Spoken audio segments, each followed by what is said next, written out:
Hi, everyone. I'm going live. I'm bringing in my best friend. I'm hoping that somehow I've learned Facebook and how it works. So let's just wait to see if she's gonna join. I am learning this as we go. All right, I invited her, my bestie. Waiting on her. Anyways, so while we're waiting on Eva to come in, one of the things I wanted to do was share my adventure from one and done to I want to have a second kid to fuck no, I don't have a second kid to oh man, we're pregnant. So it's saying she's not able to join. Okay, let's try this again. She's invited. Oh, why does this not work? Does someone know how to use this thing? No. All right, you guys are seeing Bree solve problems.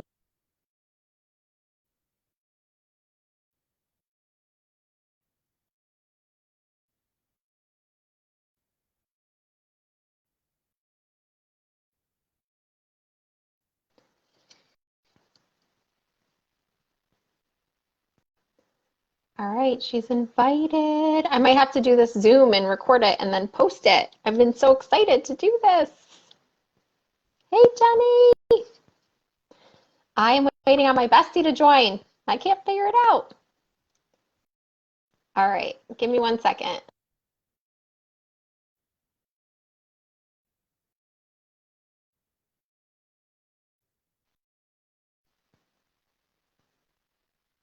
All right. Allow audience to participate in broadcast. Jenny. Oh, Eva, bring them on camera. Yes. Okay. I think it's working. It's adding you, Ev. Like, fuck yeah, we figured it out. What was it? You know what? Well, I wasn't getting the invite, so I'm like, there's nothing here. So it just came up. Whoa, Okay. Betty. This view is like ginormous. Yeah, we're like super close. Hello. Hello. All right. Oh So God. thank you, by the way, for doing this. So one of the things I wanted to do, I was trying to like stall time, but I'll say it again, I guess, which is I wanted to talk about this one and done journey. And you were, well, first of all, let me introduce you because you're amazing. Yeah, So thanks. this is Eva, my person, Oh, we love 20 years. you. Yeah, watch the comments. I don't know what's happening. This is so I hilarious. know, it's so exciting. Hey, Yeah. 20 years, knows me better than anybody. Oh my God, Suzette, bring you on camera too? Let's do it. Hold on. How does that work? You want to be part of this story? We're adding you. Done. Why is Done. it like? I don't know. Let's see what happens. Let's Suzette in too. Oh, she declined. You know, like, listen. Anyways, we're hot messes. Um, all right. So, and anyways, you and I have been on very different paths, but very similar journeys for 20 years. I was thinking about this earlier. I was like, your ass has like raised me. You know, I'm like, I'm gonna get sappy. But I was like, this bitch, I think you were, other than like my parents, which when you and I got together, I didn't have very good relationships with them. But Hmm. like, you were the first person I think that like loved me. Oh, in my PJs, Oh. looking homeless. Next time, Suzette, next time. So you were the first person I feel like that really showed me love and like appreciated me for me, but still like held me accountable for like growing up. Like, Aw. you know, I think that was a mutual process. yes, yes. So okay. So we all know, I've talked Advocating. about this a lot, is Mike and I have been one and done. And we know I'm 15 weeks pregnant today, right? So, um, she's I hysterical. cannot. Okay. So, yeah. So I've been one and done parenting Aubrey, has been, I think parenting any child for me probably would have been hard. Like you and I, Junior and Aubrey are 3 months apart. So our firsts are 3 months apart. And I just remember watching you as a parent, like you had a harder pregnancy than me. That was hard. But when you became a mom, it was just like so easy for you. And I was like struggling to connect and struggling to know what was happening. And our kids are very different. And so, um, being on your journey raising Junior and watching him grow up, and, it was cool because I didn't compare Junior and Aubrey in a way that I celebrated you and celebrated Junior, but also knew like Aubrey had all these delays and Junior was getting you water while you were sick he was 18 months, going downstairs to the fridge and like getting you water. And so, yeah. And so I had my own journey with Aubrey. And when COVID hit, I really had to learn how to be a mom. Like we were home, had to be present. I had nobody to help me. I had no school to drop her off to. Like, I really had to learn how to be a mom, which was one of my biggest lessons was like, holy shit, I can be a mom. Like, I'm good at this. Like, I ran away from it. Like, I dropped her off to my mother-in-law's house. People other than me picked her up from preschool. Like, I saw her a couple hours a day, and it was just like very, what's the word? Like, for me, I feel like it was very transformative for you because both of you guys thrived. You and Aubrey really thrived during that time when you didn't have like the village. I mean, the village was always there, but when it was like, okay, I'm here, I'm there for my daughter. I mean, she made so much growth, but so did you, you know? I know. Yeah. I know. It was a lot. And and I'm so blessed. Like COVID was such a horrible thing in all of our lives, but like it was such a blessing for me. Like there was definitely an optimistic part of what was happening in my life. And so this for me so you and I were in DR. So we decided to take mom trips, right? Once a year. By the way, we don't ever see each other on camera.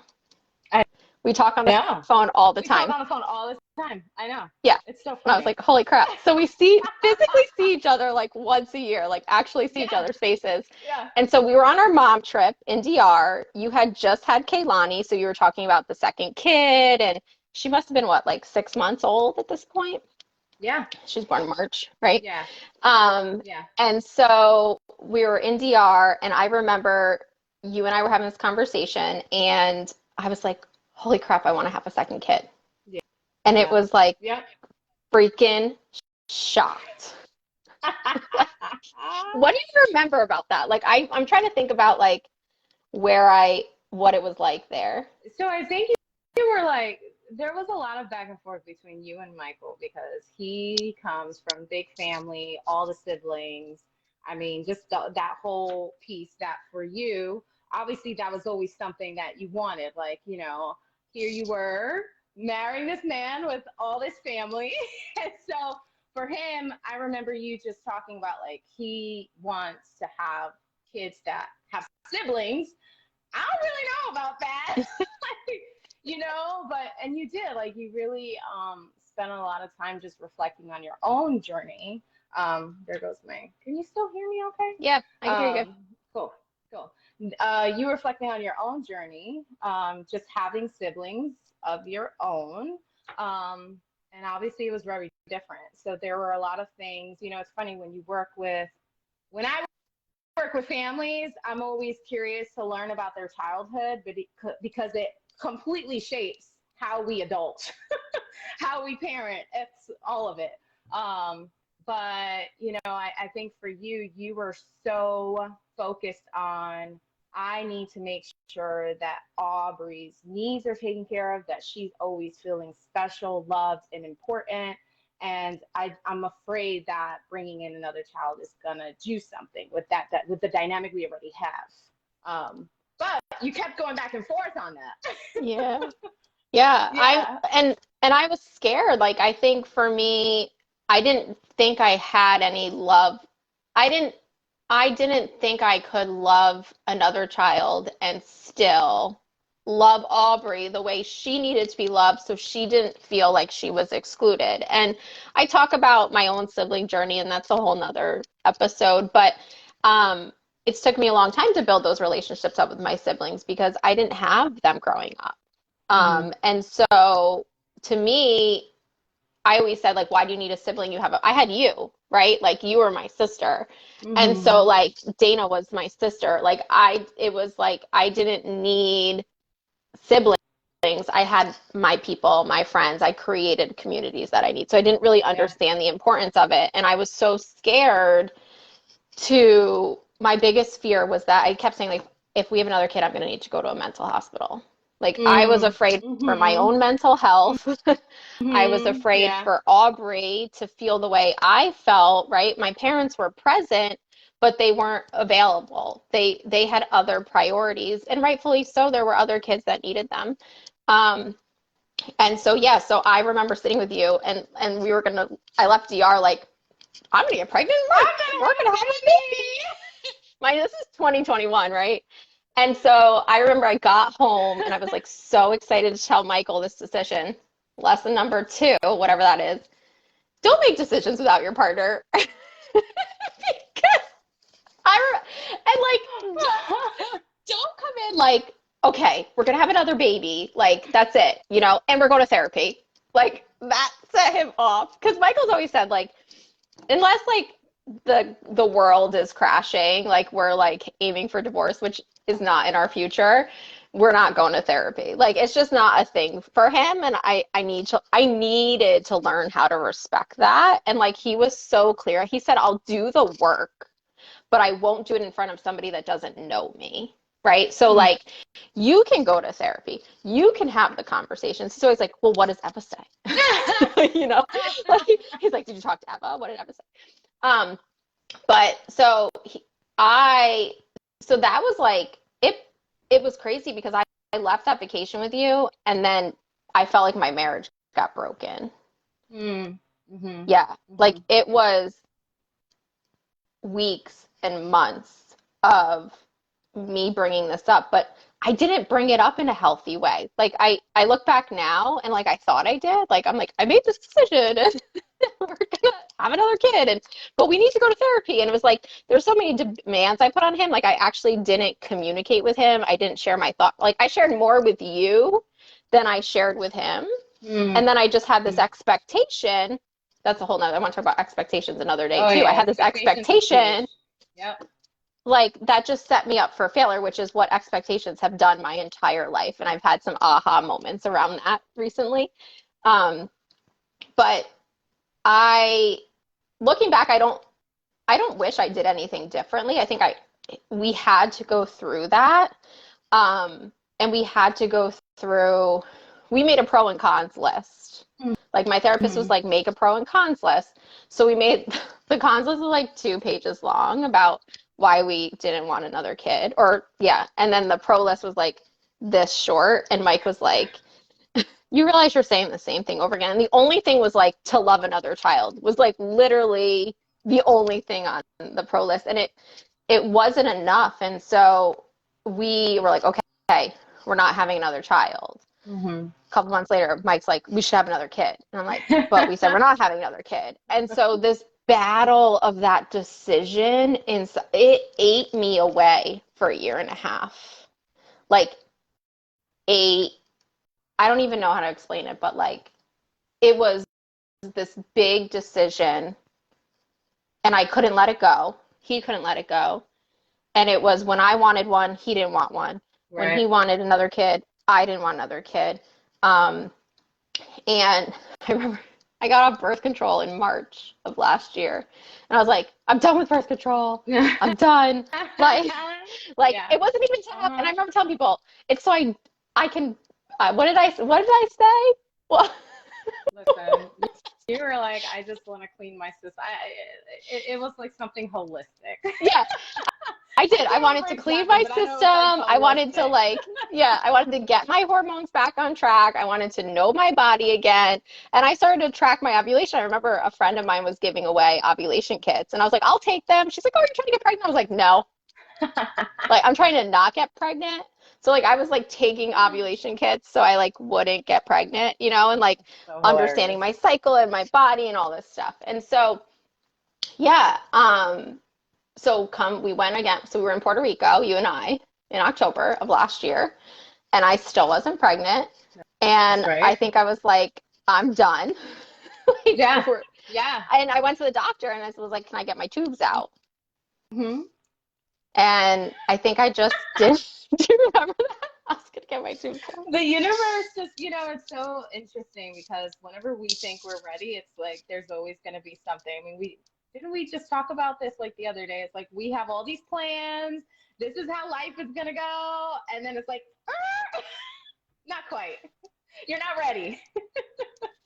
I think that's really what the universe was like telling me. And I spent a ton of money on therapy on this one thing of like, do I want to have another kid or don't I? Like, I spent so many conversations on a year and a half just trying to figure out like what I wanted, you Yeah. know? I don't know if I told you this, but we saw a psychic over the summer at like a winery event, and she asked me like, "Oh, are you going to have another child because there's like a ton of male energy?" And I was like, "No." Yeah. I remember you telling me that. Uh-huh. Yeah. And then I saw an intuitive coach in when I was like just left my job and trying to figure out what the hell to do with my life. And so I went to someone that I know really well, but is also an intuitive coach. And she said to me, I just want to let you know that from now until 2024, like the universe is open for you to have another kid. And I was like, Right. but we're not having it. So it kept coming at me, Yeah. and I Hmm. kept still not being able to make the decision. And so here's the craziest part of this whole freaking story. And I don't even, maybe you could figure out what this is. But so I'm going to coaching school. So I'm learning how to be a professional coach. And when we go, there's three days. So we go a weekend every 3 months, right? So I went in November. I went in February. And when you're there, you're coaching people are coaching you, right? So you're learning how to be an effective coach. So I'm in there in February, and I was a mess, like a hot mess. It was like from the very first second, the very first exercise, I was my energy was dipped. I was so upset about everything. And then I was like, what do I want to be coached on? Right. And so I was like, you know what? Everybody that coaches me, I'm going to talk to them about me making this decision about having another kid. Mm. So I spent 3 days talking to people about and crying and, like, I can't make this decision. I don't know why I can't make this decision. At one point, I was like, I don't even want to talk about the decision. I just want to talk about accepting the decision. And Mm. right. And so, like, I don't even care what the decision is. I just want to, like, how am I going to accept it when I actually make it? So I was like scapegoating the decision. And I remember this woman, she asked me, she said, imagine your life 7 years from now. And that was hard for me and I literally said, I don't like to do that because I'm always disappointed. Like Oh, like, wow. yeah. Mm. But I was like, okay. She was like, imagine your life with one kid. And what does that look like for you? And the word that came to mind was empty, Mm. Mm-hmm. right? I'm like bawling, Mm-hmm. you know? Yeah. Um, And so I go through that experience, and it was actually what they call like a fishbowl coaching. So like I'm in the middle and Oh, there's people around me like watching me have this like breakdown it's moment. totally therapy, by the way. What you Yeah, do is therapy, just so you know. I know all about the fishbowl. We yeah. use it all the time. It's I so don't like funny. Yeah. the fishbowl. I don't like the Fishbowl is fishbowl. I mean, it's incredibly powerful though. Yeah. Oh, I don't know yet. We'll have to have another discussion offline about that. Oh, But yeah. Okay. uh Totally. Totally. it makes me judgy. It makes me judgy. Um, so anyways, But so we're in this. And so afterwards, after I've had this breakdown, I didn't actually get anywhere in this session because it was like 10 minutes, right? One of the assistant facilitators pulled me aside, and I'll always be grateful for this moment. And he said to me, he said, Brianna, he said, do you mind if like, and this is probably not exact words, but like, do you mind if I do a little coaching with you right now? And I was like, yeah, sure. He was like, girl, you need to make a decision. Like, I know you're trying to like accept the decision, like, but like you can't accept a decision until you make it. So go back and like make a decision. And I was like, oh, fuck. It's been a year and a half. A year and a half. I can't make a damn decision. My husband can't make a damn decision. Like, I don't know what to do. And like, and Aubrey, you can't ask Aubrey. Like, if Aubrey was the kid that was like, I want a sibling, I want, you know, I would have been like, yeah, let's do it.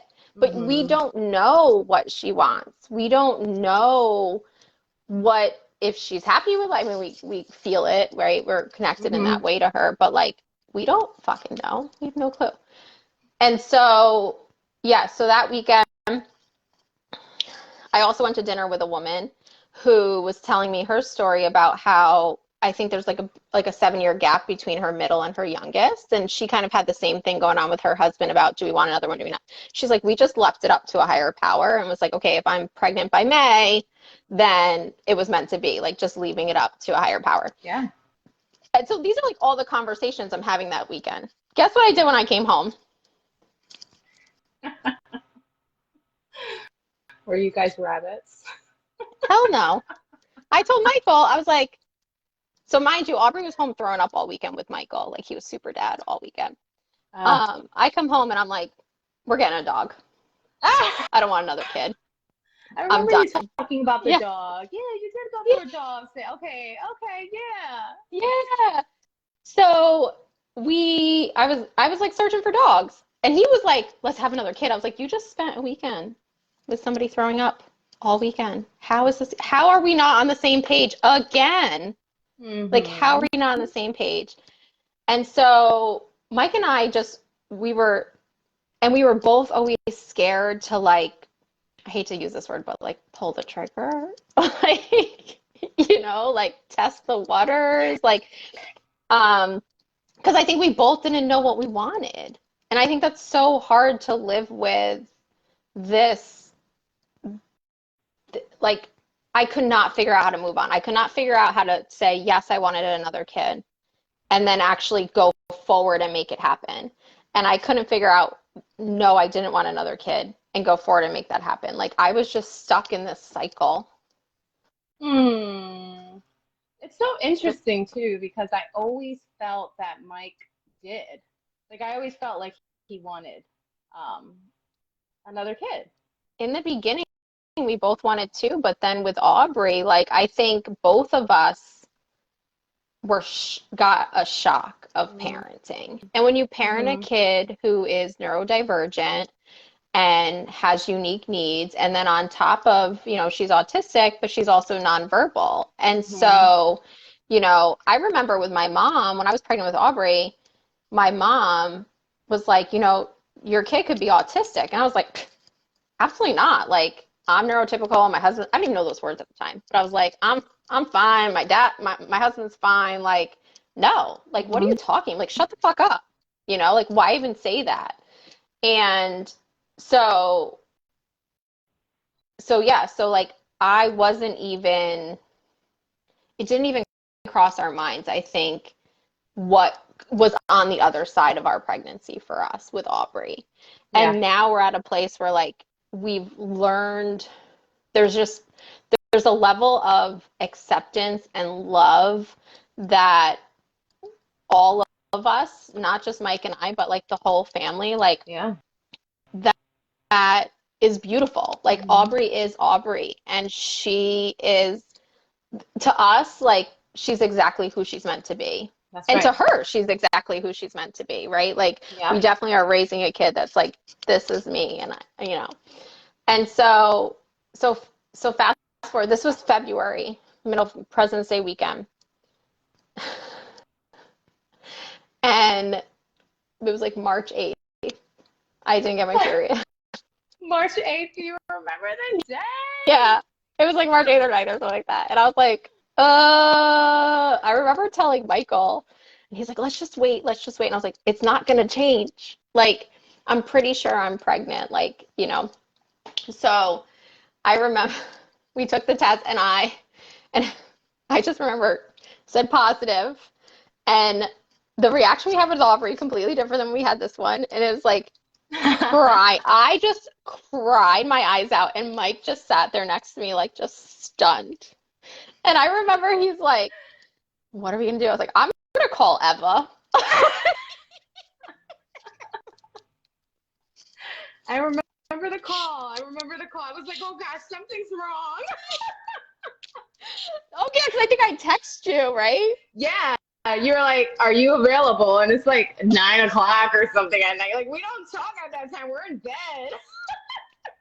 So yeah, I remember that. I remember you saying, yeah, he's cleaning right now. He's vacuuming the closet or vacuuming the bathroom rugs. He was just doing something kind of a We little both different. needed like our time to really Yeah. understand what was going on, and for me, like it was weird because um that my husband usually needs to say it's good to know what your partner needs, right? Like it's Oh good to yeah. be able to. I feel like younger me would have been so upset by his reaction, but yeah, I was over here bawling my eyes out, like I was crying hysterical, like holy shit, what the fuck is gonna happen? And I remember I made an appointment with my therapist like the next day too. I had a conversation with you. I think I even called Christina the next day, like, and it was like it took me about 48 hours, and I felt all of a sudden I was like, holy shit, I feel so good. Mm. Mhm. Like Mhm. I I'm like, man, not that I think it needed to happen sooner because it definitely wouldn't have been the right time.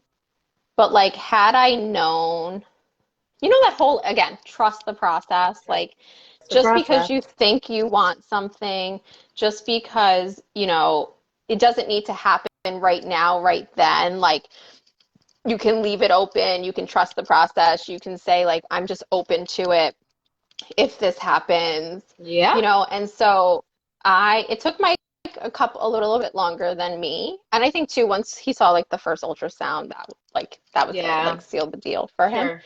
But Sure. you know, like he's like, it's real. I'm like, it's been real. You know, like Yeah. I'm feeling it. Yeah. I'm nauseous. But for me, like I was so surprised how I thought I was gonna be anxious. I thought I was gonna be overwhelmed. I thought I was gonna need therapy. And maybe because, you know, I have some amazing friends, but I'm also in this coaching program. Like I haven't had you know, I'm on pause with my therapist right now, which is good. And I feel mentally stable. Mhm. Yeah, like I didn't think that I was going to be this stable. And so to me, it's just like go back to expectations, right? The expectation I had of what I was going to be like if I had gotten pregnant even just hindered my decision making Yeah. process.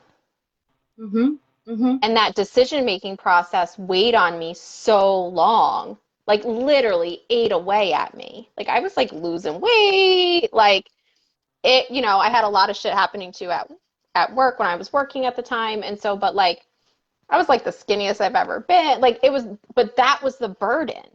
Like Mhm. it's just Mhm. crazy. Yeah. Yeah. That's interesting because a lot of it, I think what makes us different, and it's really interesting because I feel like there's parts of us that we're like, oh yeah, I get that feeling, right? But we cope differently with things, you Mm-hmm. know. So it's really funny because I I, from my perspective, right, and from our time together, like I think about our experiences with the first pregnancies, and it was very much like it was like Zen, like expectation, like all this beauty and like rainbows and butterflies, But it also has to do with like upbringing too, you know what I Mm, mean? So it's like if you kind of put in your mind like this is what I'm gonna get, this is how things are gonna look. Sometimes it can like leave you in this place of oh my gosh, like uncertainty, like okay, well if things don't come out this way, well now what? And so I think that Aubrey is definitely who you guys needed. oh yeah. And baby number two is who you guys need now. And just where you guys are in life, because even like making the decision a lot of times the decision is made for us. And that's when things are most beautiful. Like when we cannot control things, is when things are like, holy crap, like there's so much beauty in this that I never even imagined, you know? Kaylani came, like I wasn't supposed to have kids. Like the doctor told me I could not have kids. Junior was an IVF baby, you know? And so here comes Kaylani, and like she is so different. And I say, you know, Junior made motherhood very easy. Kaylani humbled me. Yeah. She Yep. was like such fire, right? Like tests everything. But you know what? Like she is who our family needed, you know? And so like our family is definitely complete. And you know, a lot of it is just when you are not in control. I always tell clients, like, just go with it. Just go with it. You know, don't try to fight it. Don't try to make sense of it. If you just go with it and just kind of practice, like, okay, I just need to ground right now, things just seem a lot easier. And I think that's where you're at. Like, you've been able, you know, I think the coaching has been really beneficial because it has helped with like that grounding piece and like, okay, what's happening here in the moment versus what if this, what if that, like it's challenged you in that way, and I think it's been really helpful for you. But yeah, it's very interesting. I'm excited to see what happens in these next couple months. And you know what, the universe knew that you needed a Scorpio baby. So Oh my, that, and it's like, crazy. So I know, you guys know, like I love me a Scorpio human. Like you're Scorpio. There's so many Scorpios, or lots of Scorpio. Like there's so many Scorpios in my life. Like, and there have been so many Scorpios in my life, and like it's wild fire energy. But like I remember doing my due date, and I was like, wow, like this is crazy. Like there was something about the excitement there for me. But yeah, I think for me this time around, like I had Scorpio. So now when we do our Scorpio celebrations, because literally for 20 fucking years, we've been celebrating Scorpio birthdays and going away on vacation, I can celebrate becoming a mom to a Scorpio. Like I can join the club. Yeah. That's right. Like my poor February birthday. Like, yeah, we'll just do something at home. We've been traveling for your birthday for so long. But yeah, so, and I think like for me, I think what's different now, like with Aubrey, like again, when my mom told me that about Aubrey, like I had this entire vision of what and who Aubrey was going to be. Yeah. And the type of child I was going to raise. And, you know, just honor roll, like doing first grade projects. Like we're not doing any of that. Like we're potty training at 7 and I'm okay with it. Like I'm where I'm at today, and I'm perfectly okay that my daughter is exactly where she's meant to be. But 7 years ago, I would never have even envisioned this. And so actually my sister, when I told her I was pregnant, Abby, the first question she asked me was, well, what if they're autistic? And I didn't even miss a beat. I was like, we'll love them anyways. That's right. That's right. And I'm like, how my reaction was to my mom when she asked me when I was pregnant with Aubrey, to like how my reaction was with my sister. And even now, like, you know,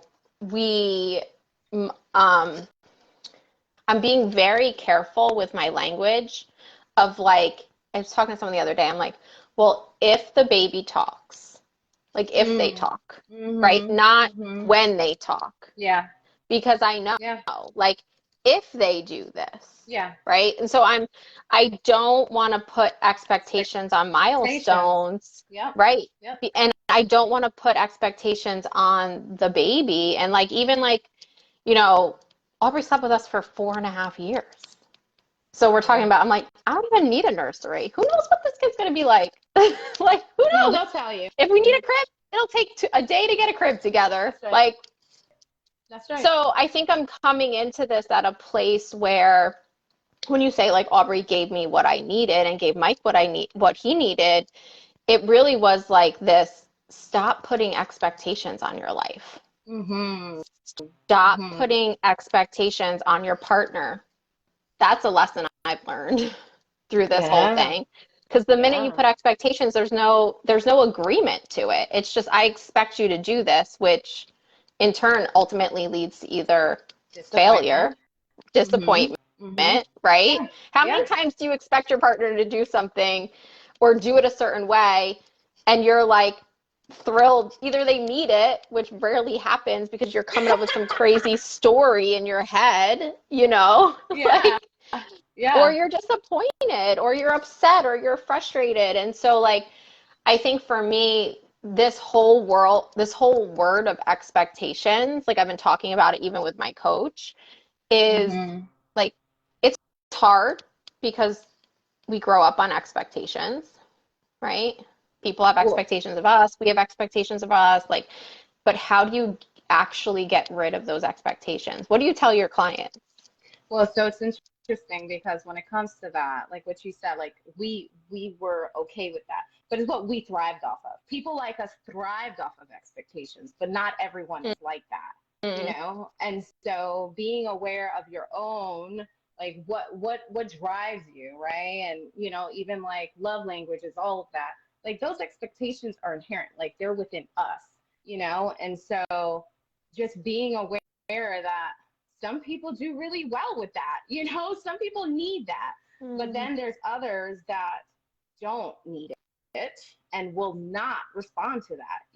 And then it's about, again, just like being flexible and, okay, so we got to go with that because either you're going to find yourself kind of like kicking and screaming, trying to make something work. And it doesn't work that way. It really doesn't. I mean, with relationships, with ourselves, like, we just have to be so cognizant of just because I feel, think, and do things this way does not mean that anybody else does. you know? Yeah. And I think the ones that, like, when you're okay with the expectation is because you were brought into the conversation and you agreed to it, Yeah, the buy-in. right? The buy-in's extremely Yeah. important. And Yeah. how many Yeah. times do we have expectations, especially for younger children, right? The fucking society and these damn milestones, right? There's Listen, just expect. oh, go ahead. I was just gonna say the kid can be like, yes, I will walk by 13 months, no problem. Like No. they can't even communicate back with you. And so, like, I think, like you said, it's when the expectations are like